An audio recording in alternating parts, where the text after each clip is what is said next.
할렐루야. 저녁 식사 맛있게 하셨습니까? 우리 항상 하나님의 말씀과 은혜 안에 거하는 우리 거룩하고 복된 성도 모두가 되실 수 있기를 주님의 이름으로 축복합니다. 여러분, 오늘 말씀은 지난 시간에 이어서 십계명의 후반부의 말씀으로 하나님께서 우리에게 들려주고 계십니다. 십계명은 크게 두 가지 주제로 나누어진다라고 말씀을 드렸습니다. 첫 번째 주제가 지난 시간에 우리 함께 살펴본 1계명에서 4계명까지 하나님의 사랑에 관한 말씀으로 되어 있습니다. 그리고 두 번째 주제가 바로 오늘 말씀에 나오는 5계명에서 10번째 계명까지 이웃 사랑에 대한 말씀으로 이어지고 있습니다.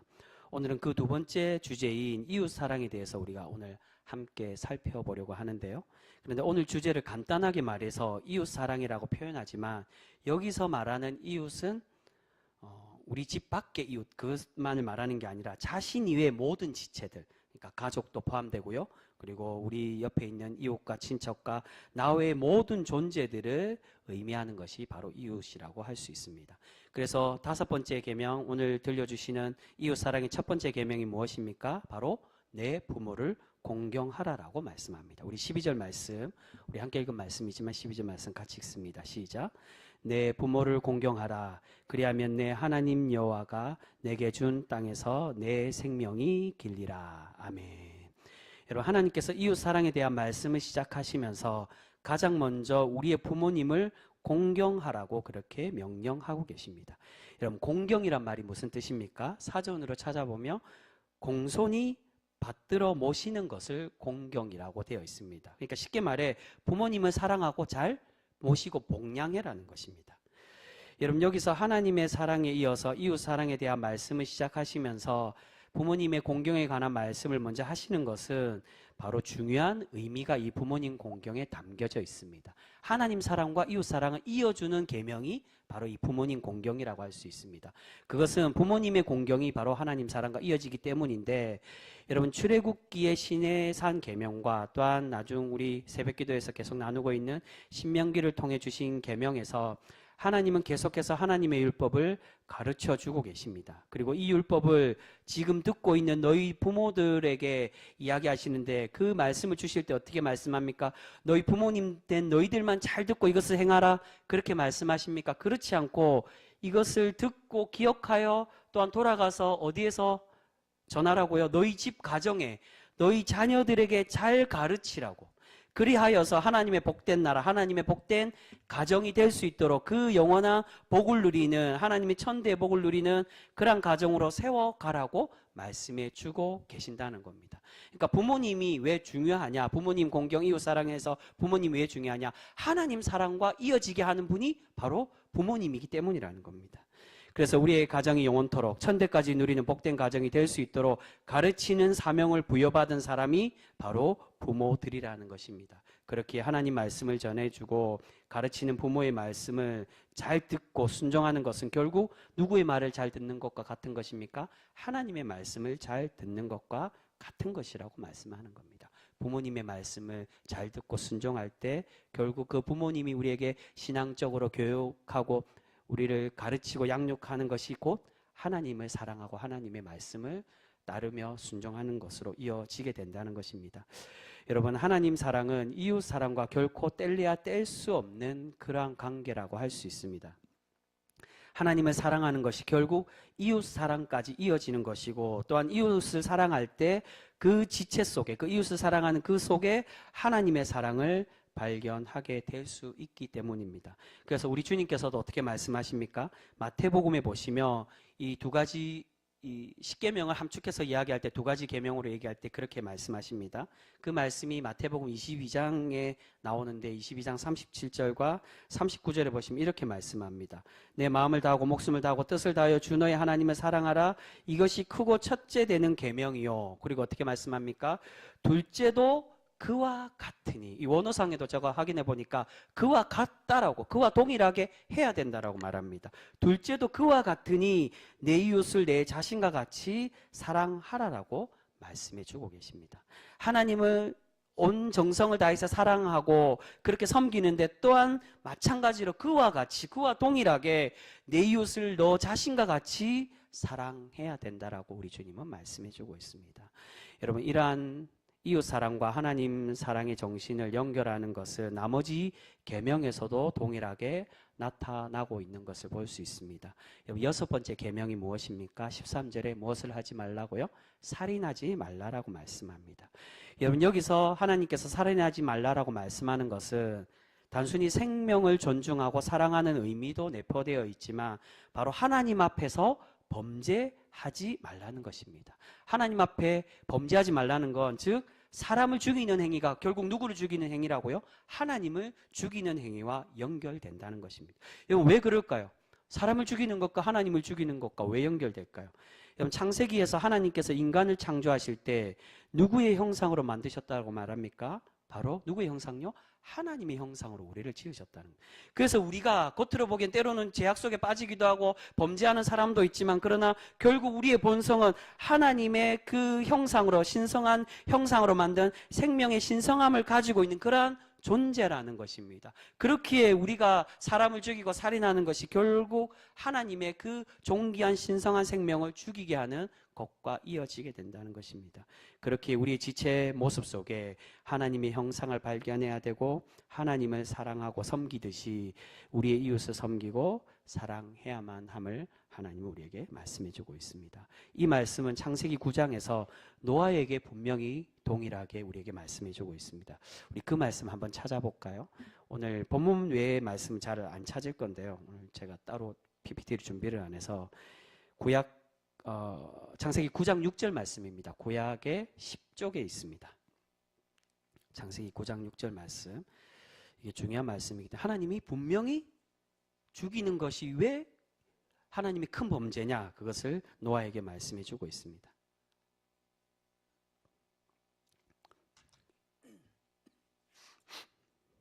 구약 10쪽에 있습니다. 창세기 9장 6절 말씀, 우리 찾으신 줄 알고 한 목소리로 같이 읽습니다. 시작.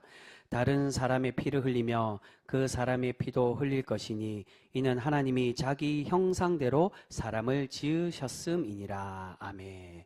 여러분, 왜 피를 흘리지 말도록 그 피 흘린 것에 대해서 벌을 내리신다고 말씀합니까? 우리의 형상이 하나님을 닮게 하나님의 형상으로 지음받았기 때문에, 즉 그 말은 이 존귀하고 고귀한 생명을 죽이는 것이 결국 하나님 앞에 범죄하며 하나님의 그 고귀한 생명을 죽이는 것과 같기 때문에 살인하지 말라라고 말씀합니다. 근데 여러분, 여기서 이런 살인 금지에 대해서 말씀하시며 생명 존중의 말씀은 우리의 말과 행동에서도 이어진다라고 할 수 있습니다. 여러분, 예수님께서 마태복음 5장에서 살인에 대한 말씀을 확대해서 설명하시는데요. 어떻게까지 말씀합니까? 우리가 육체적으로 죽이는 것뿐만이 아니라 어떤 것까지 하지 말라고요? 말로써 사람을 해하는 것도 하지 말라라고 말씀합니다. 5장 22절에 보시면 형제에게 노하거나, 우리가 화를 내는 거죠. 그리고 미련한 놈이라고 조롱하든지 또는 라가라고, 라가란 말은 이 멍청이, 이 바보 멍청이라고 말하는 겁니다. 그렇게 욕을 하거나 욕된 말을 하는 사람은 심판을 받고 심지어 어떻게까지 된다고요? 지옥불에 들어가게 될 것이라고 5장에 우리에게 말씀하고 있습니다. 마음으로 상처 주는 사람도 동일하게 우리가 살인자라는 것입니다. 여러분, 현대에는 몸의 건강과 죽음도 중요하지만, 몸의 그 죽음도 중요하지만 정신의 죽음과 정신의 질병도 중요하게 생각하는 것을 볼 수 있습니다. 몸은 살아있어도 정신이 병이 들고 마음의 상처와 우울증과 같은 질병에 있는 사람은 살아도 살아있지 않는 것과 같은 경우들이 있는 것을 많이 보게 됩니다. 이러한 마음과 정신의 고통이 자연적으로 오는 경우들도 있지만 우리가 살아가다가 여러 가지 주위 환경의 자연적인 그러한 모습으로 인해 우리가 마음의 병, 정신의 병 오는 경우도 있지만 많은 경우 다른 사람들을 통해서 생겨나는 일들도 많이 있습니다. 그런데 예수님은 다른 사람을 통해 그러한 상처를 받고 그렇게 줬다며 그 사람은 살인한 모습과 같다는 것입니다. 그래서 우리 주님께서 그 5장 22절 말씀 이후에 이어서 어떻게까지 말씀하십니까? 하나님께 예배 드릴 때 그 형제와 화해하지 않으면 예배 드리지 말라고 말씀합니다.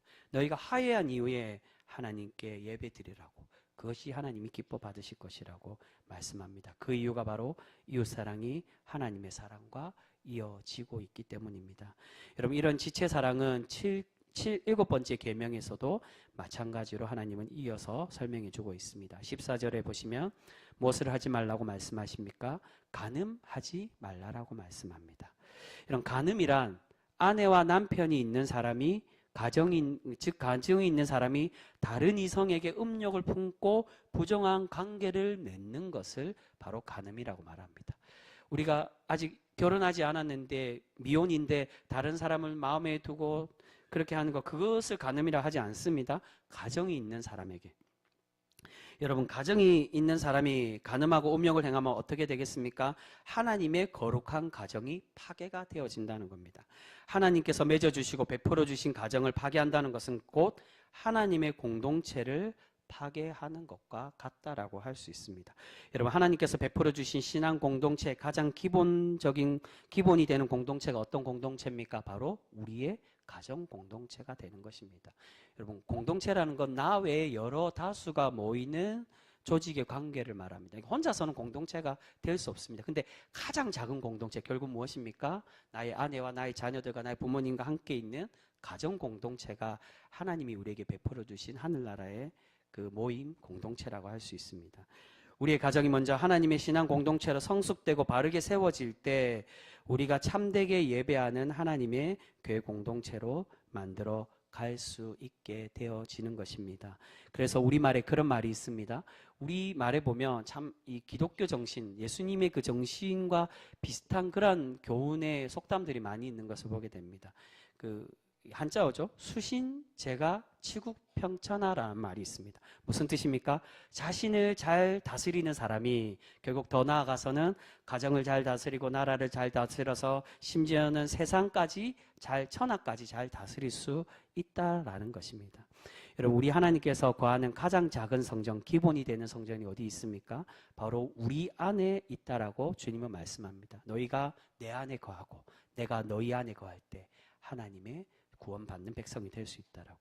우리가 먼저 바로 서고 또한 더 나아가서 그 가장 나 이후에 하나님께 베풀어 주신 가장 기본 공동체, 가정 공동체, 가정을 바르게 세워갈 때 하나님의 교회와 하나님의 나라가 치국평천하, 교회와 나라가 바르게 세워질 수 있게 되어진다는 것입니다.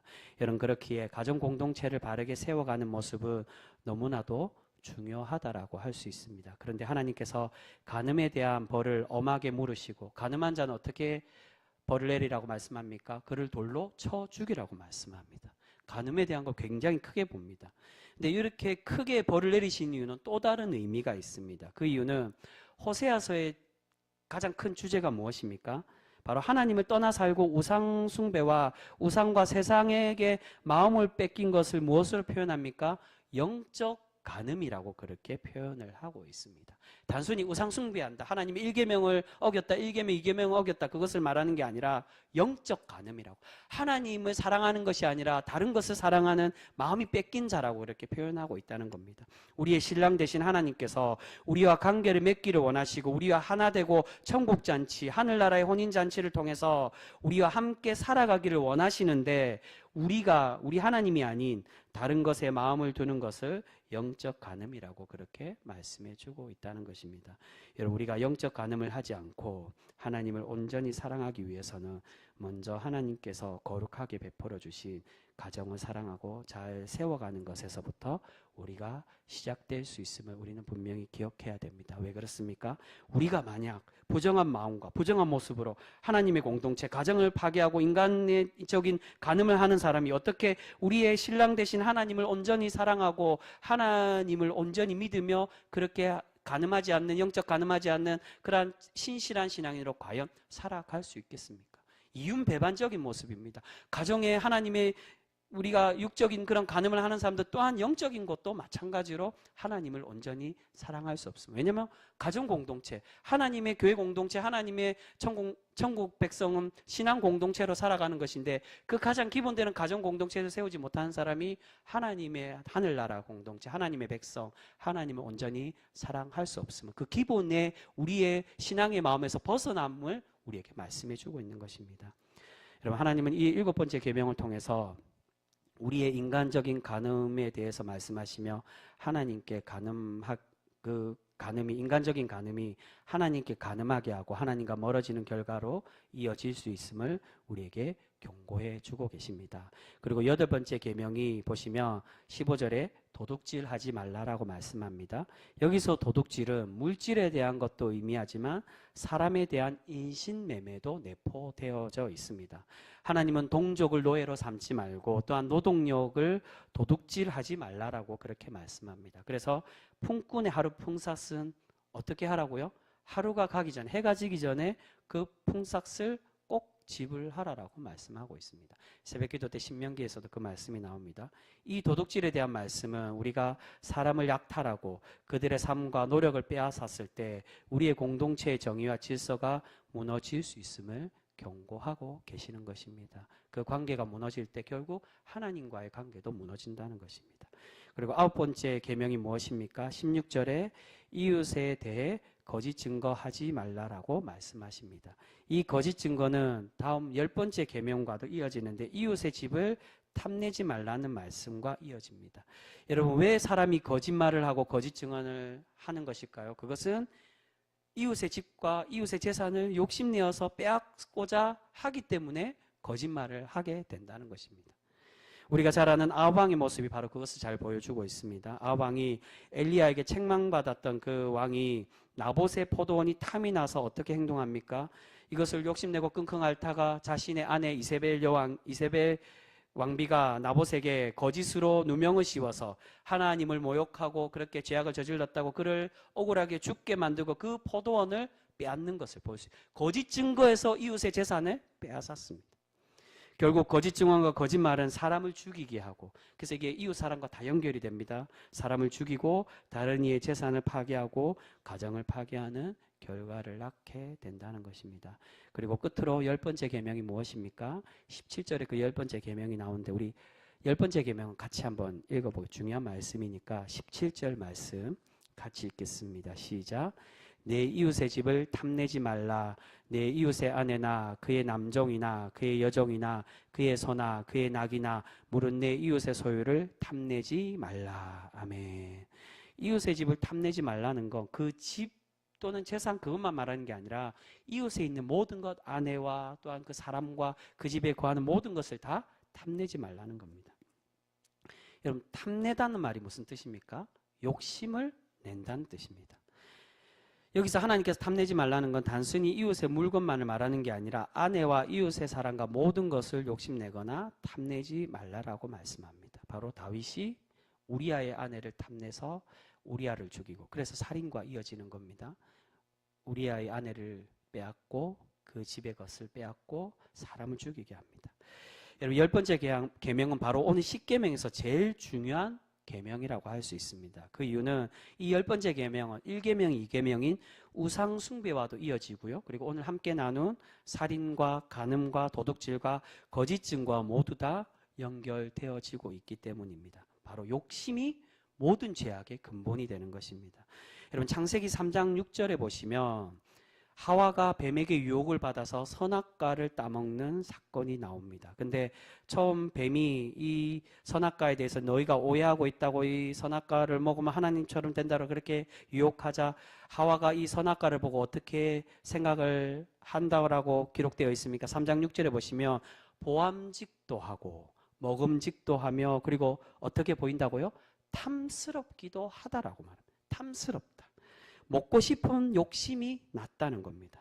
여기서 선악과를 보고 탐스럽다는 말과 오늘 이 10번째 계명에 나오는 이웃의 집을 탐내지 말라는 이 탐내다는 말이 히브리 원어로 같은 단어 하마드라고 되어 있습니다. 다 욕심을 낸다는 겁니다. 아담과 하와는 뱀의 유혹을 받아서 하나님의 명령을 어기고 선악과에 욕심을 내어 선악과를 따먹음으로 하나님과 멀어지게 되었습니다. 우상 숭배하는 것 같지 않은 것처럼 보이지만 그 선악과가 우상이 되고 그 욕심이 우상이 되어 하나님 앞에 제약이 되고 하나님과 멀어지게 되었다는 겁니다. 여러분, 사람이 왜 우상 숭배를 하게 됩니까? 하나님으로부터 우리가 하나님께로만 만족하지 못하기 때문이라는 겁니다.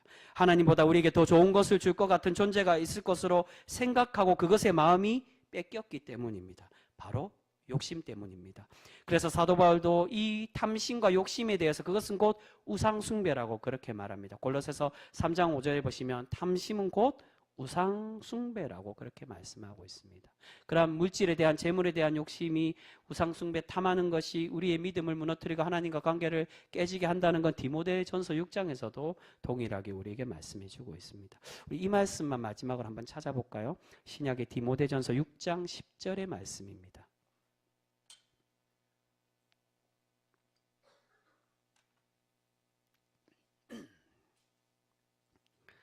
제가 이 말씀 페이지를 안 찾았는데요. 디모데 전서 6장 10절 말씀. 신약의 341면에 있습니다. 342면. 예. 342면에 있습니다. 디모데 전서 6장 10절 말씀. 우리 같이 한번 읽어볼까요? 같이 읽습니다. 시작. 돈을 사랑함이 일만하게 뿌리가 되나니 이것을 탐내는 자들은 미혹을 받아 믿음에서 떠나 많은 근심으로써 자기를 찔렀도다. 아멘. 돈을 사랑함이, 그 욕심에 대한 탐심이, 탐내는 것이 일만하게 뿌리가 되고 이 탐냄이 우리를 유혹해서 믿음에서 떠나게, 하나님을 믿지 못하게, 우상 숭배하게 하는 그러한 죄악으로 이어지게 된다라고 사도 바울은 우리에게 경고를 하고 있습니다. 우리가 하나님과 멀어지게 되고 우상 숭배하게 되는 것은 결국 욕심에서 비롯됨을 성경 우리에게 말씀해 주고 있습니다. 여러분, 이것은 이웃 사랑에 대한 말씀과도 관련되어져 있습니다. 여러분, 가인이 왜 자신의 동생 아벨을 죽였습니까? 인정받고 싶은 욕심 때문에 살인을 한 아벨을 죽인 것입니다. 간음과 도둑질도 왜 하게 됩니까? 나의 아내가 아닌 이웃 아내가 탐이 나고 이웃의 물건이 욕심나기 때문에 그것을 빼앗게 되는 것입니다. 여러분, 그렇기에 오늘 하나님께서 경고하시고 당부하시는 세상적인 욕심, 인간적인 욕심을 우리가 이제 내려놓고 우리의 중심을 하나님을 향한 마음으로 가득 채워가기를 하나님 우리에게 바라고 계시는 줄 믿습니다. 우리가 우리 중심에 신앙적인 것이든 또는 세상적인 것이든 욕심과 탐심이 아니라 하나님과 하나님의 나눔과 사랑의 정신의 마음으로 우리 중심을 가득 채워갈 때 오늘 말씀에서 약속해 주신 것처럼 하나님의 말씀에 순종하는 사람, 하나님의 복된 사람으로 우리를 날마다 세워가 주실 줄 믿습니다. 여러분, 오늘 하나님께서 이 율법의 말씀을 주신 이유를 마지막으로 우리에게 설명을 해주고 있습니다. 우리 오늘 본문 말씀 20절 말씀 우리 같이 한번 읽어보겠습니다. 우리 20절 말씀입니다. 시작. 모세가 백성에게 이르되 두려워하지 말라. 하나님이 임하심은 너희를 시험하고 너희로 경외하여 범죄하지 않게 하려 하심이니라. 아멘. 하나님께서 우리에게 찾아오시고 우리에게 이 율법을 주신 이유가 무엇이라고 말합니까?